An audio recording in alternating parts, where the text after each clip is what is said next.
dear brothers, Saul, Nico, Voltaire, and Evan Dolph, when we were deliberating about your ordination to the priesthood, so many questions were thrown at the table. How were they as students? How were their grades? Are they good with human relations? Are they good in public speaking? Are they on time for the prayers? Can they relate with the other seminarians well?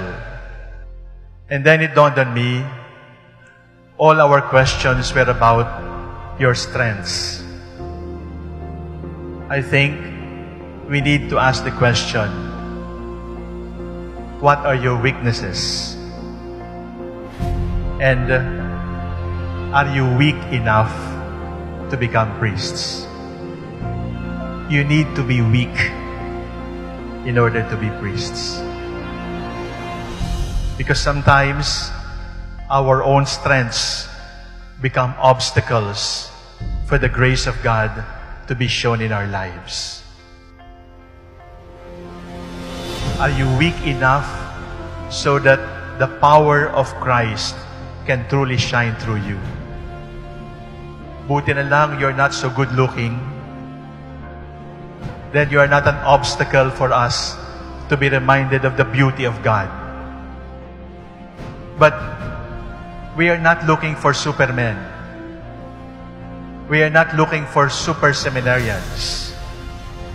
We looked for weak seminarians in whom the power, the strength of God can truly shine.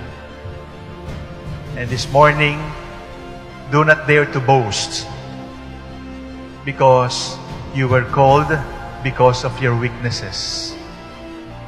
That those weaknesses made you even more lovable before the Lord. Where sin abounds, where weakness abounds, grace abounds all the more. Are you weak enough to be priests? Are you weak enough to rely solely on the grace of God? Are you weak enough to depend only on the mercy of God? We need you to acknowledge your weakness. Your weakness is totally yours, and your weakness is your gift to the Lord. Are they men of character? Are they men of integrity? In other words, is there no discrepancy between their public life and their private life? I gave up asking if you are men of integrity and men of character. Because, brothers, we are not looking for angels. We are looking for men who can be priests. And therefore, my second question to ask is he broken enough to be a priest? Because if there is not enough brokenness, there is not enough participation in the passion, in the dying of the Lord. And seminary formation is an exercise, is a formation in breaking and breaking and breaking until you are crushed. And when you are crushed, God will put you back, this time into a beautiful mosaic, so that you can become life givers for others. Be careful with the breaking of the bread, because you're breaking the body of the Lord. And if you break the body of the Lord, you also promise the Lord, Lord, break me. I give you permission to break my body. Brothers, I need to warn you, sometimes that breaking of your heart can come from me. I might hurt you. Or from your brother priests. They might hurt you. But when you are hurt by your brothers, when you are hurt by your archbishop, consider it as a breaking, so that you may be finer and finer, so that more and more you can become life givers. There is no holiness without a willingness to be broken like the body of the Lord.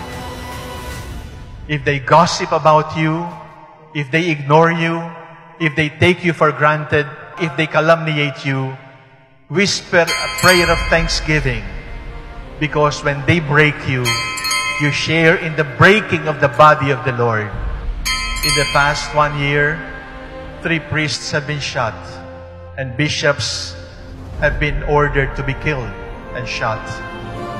You are now priests of a hypocritical church, and according to them, 90% homosexuals. And then the question was asked, are they brave enough to hurdle the storm? Are they brave enough to defend the faith?